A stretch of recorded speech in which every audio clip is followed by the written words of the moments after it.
ధన్యవాదాలు అధ్యక్ష. Opposition party NYP గారికి, ఇక్కడున్న మినిస్టర్స్, గౌరవ హోమ్ మినిస్టర్ గారు అందరికీ కూడా కృతజ్ఞతలు. అధ్యక్ష, డిలేడ్ జస్టిస్ ఇవాళ మనకున్న డేటా ప్రకారం భారతదేశంలో 3,30,00,000 కేసులు ఇంకా పెండింగ్ లో ఉన్నాయి. ఆంధ్రప్రదేశ్లోనే 1,00,000కు పైగా కేసులు పెండింగ్ లో ఉన్నాయి.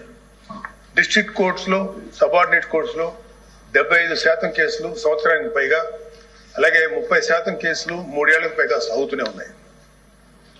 దీన్ని కేవలం mere డేటా కింద మనం చూడలేము అధ్యక్ష.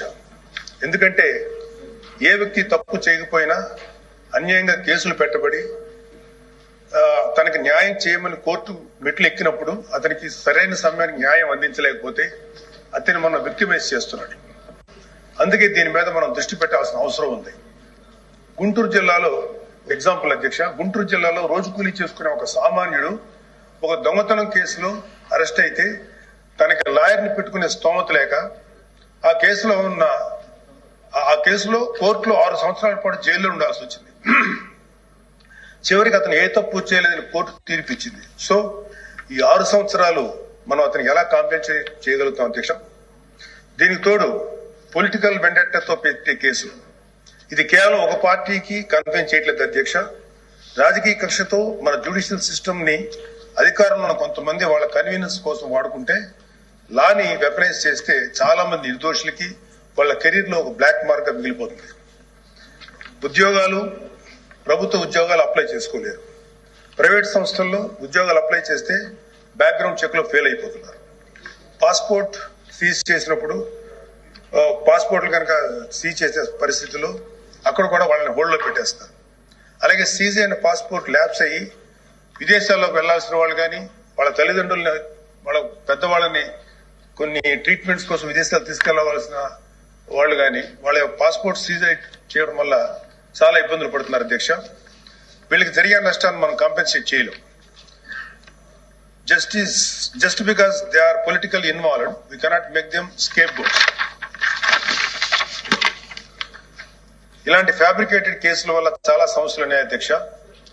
ఇలాంటి ఫ్యాబ్రికేటెడ్ కేసెస్ వల్ల జెన్యూన్ గా విచారించాల్సిన కేసెస్ కి ప్రయారిటీ ఇవ్వలేము అధ్యక్ష.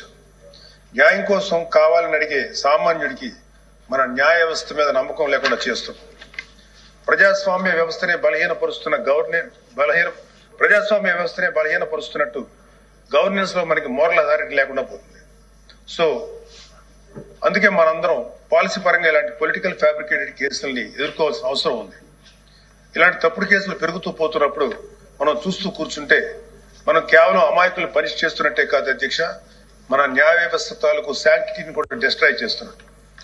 So we have to take responsibility as lawmakers, leaders and representatives to ensure that justice not delayed, justice not denied and justice misused. అందుకే ప్రతి పొలిటికల్ సెన్సిటివ్ కేసు మీద ఎటువంటి పక్షపాతం లేకుండా ఇండిపెండెంట్ రివ్యూ జరిపి ఆ తాలూకు కేసుల మీద ఇంటెంట్ మీద త్వరగా డెసిషన్ తీసుకోవాలి అధ్యక్ష. న్యాయ వ్యవస్థ త్వరగా పనిచేయడానికి జ్యుడిషియల్ వేకెన్సీస్ ని ఫిల్ చేయడంలోనూ, ఫాస్ట్ ట్రాక్ మెకానిజం ని క్రియేట్ చేయడంలోనూ సమగ్ర దృష్టి పెట్టాల్సిన అవసరం ఉంది అధ్యక్ష. ఇవి ఏవి కూడా లగ్జరీస్ కాదు, నెసెసిటీస్ అధ్యక్ష. So what I want to end with a powerful quote by doctor B R Ambedkar.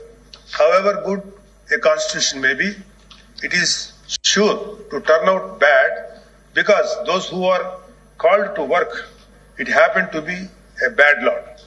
మన రాజ్యాంగం ఎంత గొప్పది అయినప్పటికీ దాన్ని అమలు చేసే నాయకులు సరిగ్గా లేకపోతే గొప్ప రాజ్యాంగానికి విలువ లేకుండా పోతుంది అధ్యక్ష.